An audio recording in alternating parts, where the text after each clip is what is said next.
सचिव Vinaya foundation charitable trust Prayagraj. आज हम उन बच्चों के बारे में बात करना चाहते हैं जो बच्चे जन्म के बाद बहुत कमज़ोर होते हैं। उन्हें खुद को संभालने और पैरों पे खड़े होने में बहुत वक्त लग जाता है।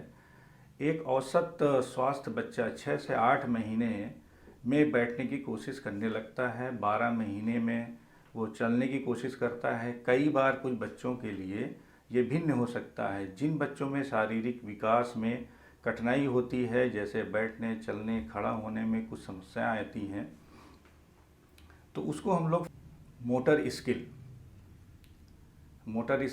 वो क्रिया है जिसमें शिशु को अपने मांसपेशियों को इस्तेमाल करना होता है। ये क्रियाएं तब होती हैं जब मस्तिष्क और तंत्रिका तंत्र, नर्वस सिस्टम और मसल्स, मांसपेशियां मिलकर काम करती हैं, तीनों एक साथ।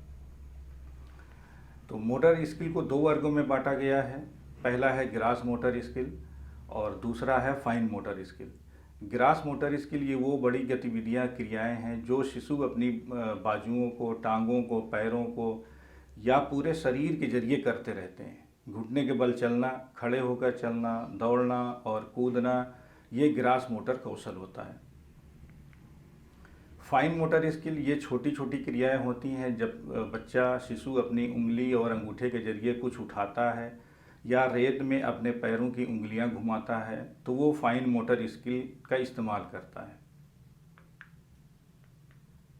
मगर ये सिर्फ हाथों और पैरों की उंगलियों के बारे में नहीं है। जब शिशु अपने होठों और जीभ, लिप्स और टंग के जरिए चीज़ों को चखता है, महसूस करता है, तो वो भी फाइन मोटर कौशल का इस्तेमाल करता है। जब आपके शिशु का जन्म होता है तो उसका दिमाग इतना विकसित, इतना डेवलप नहीं होता है कि वो अपनी गतिविधियों को कुशलतापूर्वक या ठीक से नियंत्रित कर सके। शिशु का विकास, डेवलपमेंट उसके सिर से शुरू होता है और फिर शरीर में नीचे की तरफ जाता है। और इसलिए आपका नवजात शिशु, जिसको हम लोग छोटा बच्चा, मासूम बच्चा बोलते हैं, अपना मुंह, चेहरा, होंठ और जीभ तो नियंत्रित कर सकता है, मगर बाकी जो शरीर का जो अंग है, बाकी जो भाग होता है, वो धीरे धीरे नियंत्रण करता है।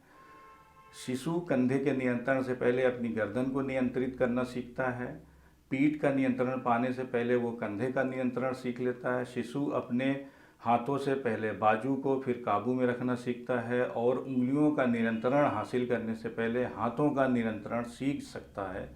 शिशु के शरीर के किसी भी हिस्से में motor skill fine motor skill से पहले विकसित होती है। यह हमेशा याद रखने की बात है। इसको फिर मैं दोहरा रहा हूँ कि शिशु के शरीर के किसी भी हिस्से में grass motor skill fine motor skill से पहले विकसित होती है। इसलिए वो एक हाथ से दूसरे हाथ में खिलौना देना सीखने से पहले अपने बाजुओं को एक साथ मिलाना सीख सकता है। शिशु को अपने आप चीज़ें करने के लिए ग्रास और फाइन दोनों स्किल की एक साथ ज़रूरत पड़ती है। 1 साल का होने के बाद वो धीरे धीरे इसमें और कुशल और योग्य होता जाता है।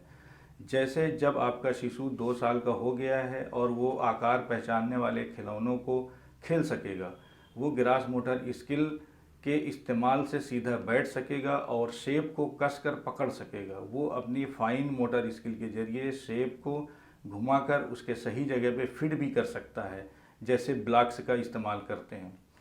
शिशु के मोटर स्किल के विकास को बढ़ावा देने के लिए आप निम्नलिखित सुझाव आजमा सकते हैं। निम्नलिखित जो एक्सरसाइज हैं वो आप कर सकते हैं। जैसे शिशु के साथ ऐसे खेल खेलें जो उसे थोड़ी चुनौती दें। जब शिशु बिना सहारे के अच्छे बैठना लगे तो उसका कोई भी पसंदीदा खिलौना उसकी पहुंच से दूर रखें, जिससे वो बच्चा अट्रैक्ट हो और उस खिलौनों को पकड़ने की कोशिश करे।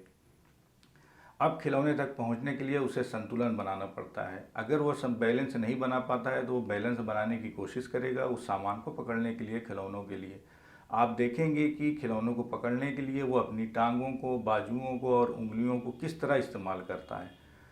जब शिशु किसी एक खेल को खेलना सीख गया हो या सीख जाता है तो उसे कोई अन्य खिलौना या दें और खेल करवाएं, जिससे किसी नए कौशल की विकास होता है। जैसे आपने पहले दिन कोई वो घंटी वाले कोई खिलौने दे दिए या कोई आपने ब्लॉक से पकड़ा दिया या आपने जो है कोई टॉय दे दिया, तो सेम डे सेम खिलौना ना दें, अलग अलग दिन पे अलग अलग खिलौना देने की कोशिश करें। आप उसे मटर के दाने या छोटे ब्लॉक्स उठाने के लिए कह सकते हैं, या फिर उसे चिकनी मिट्टी में उंगलियां डाल दें या एक हाथ से दूसरे हाथ में खिलौना देने को दें।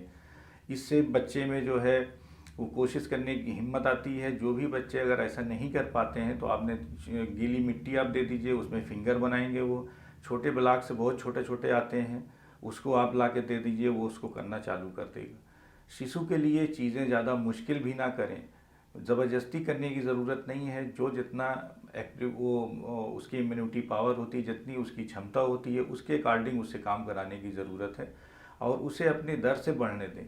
ऐसा नहीं, ज़बरदस्ती करने से कोई फ़ायदा नहीं है। और उसके संकेतों का पालन करें। अगर वो नहीं कर पाता है तो स्लो करेगा, धीरे धीरे करेगा, दूसरे दिन कर सकता है। जब भी आप अपने शिशु को कोई भी नई चीज़ दें तो उसकी मकसद शिशु को थोड़ी सी मुश्किल चीज़ को करने का प्रोत्साहन देना चाहिए।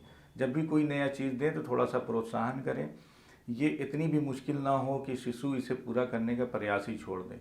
अगर आप डांटोगे, फटकार लगाओगे, बार बार टोकोगे तो वो बच्चा उसको करने की कोशिश ही नहीं करेगा। जब शिशु को समय समय पर अपनी अवस्थाएं और क्रियाकलापों में बदलाव लगेगा तो फिर नए कौशल को सीखना और ज़्यादा मज़ेदार होगा। उसे अक्सर छोटी छोटी चुनौती देना शिशु के विकास के लिए बहुत बेहतर है।